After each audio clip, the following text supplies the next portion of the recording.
এক জঙ্গলে বসবাস করত একটি ছাগল আর তার একটি ছানা। এক জঙ্গলে বসবাস করত একটি শিয়াল আর রাক্ষস। একদিন ছাগল তার বাচ্চাকে বলল, শোন বাচ্চা, আমরা এই জঙ্গলে আর থাকবো না, আজকেই অন্য কোথাও চলে যাব। এই কথা বলার পর ছাগলটি তখন গুটি গুটি পায়ে তার বাচ্চাকে নিয়ে জঙ্গল দিয়ে অন্য এক জায়গার খোঁজে যেতে থাকলো। তারপরে ছাগলটি তখন একটি খুব সুন্দর জায়গা দেখা পেল, আর সেখানে খুব সুন্দর ঘাসও ছিল। ছাগলটি তখন বলল, বাচ্চা, আজ থেকে আমরা আর অন্য কোথাও যাব না, এই জঙ্গলেই থাকবো।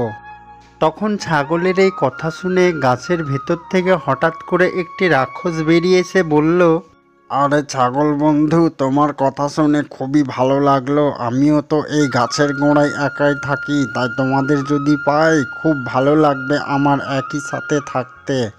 তখন রাক্ষসের এই কথা শুনে ছাগলটি খুব খুশি হয়ে গেল। আর ছাগলটি বলল, আমি যখন বাইরে কোথাও যাব তখন তুমি আমার বাচ্চাটার একটু খেয়াল রাখবে।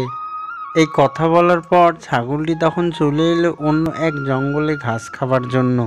আর ছাগলটি মনে মনে ভাবলো, ওই জঙ্গলে অল্প কিছু ঘাস আছে, সব যদি আমি খেয়ে নিই তাহলে আমার বাচ্চাটা কি খাবে।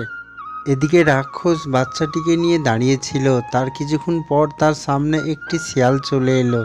আরে বাহ রাক্ষস বন্ধু, আমার জন্য এত সুন্দর ছাগল রাখার জন্য তোমাকে অসংখ্য ধন্যবাদ। আর আমি এমনিতেই দুদিন ধরে কিছু খাইনি, আর এমনিতেও ছাগল ছানা অনেক দিন ধরে খাওয়া হয়নি, তাই দুজন মিলে আজকে এই ছাগল ছানাটিকে খেয়ে নেব।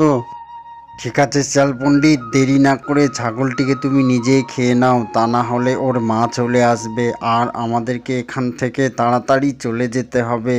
রাক্ষসের কথা শুনে শিয়ালটি তখন ছাগলের ছানাটিকে তাড়াতাড়ি করে খেয়ে নিল।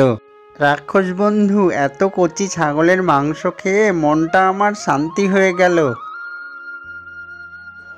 ছাগলটি তখন ফিরে এসে দেখলো যে তার বাচ্চাটি নেই। তখন ছাগলটি মনে মনে ভেবে বলল, এ কি সর্বনাশ, আমি বিশ্বাস করে বাচ্চাটিকে ওর কাছে রেখে গেলাম আর ও বাচ্চাটিকে নিয়ে কোথায় চলে গেল।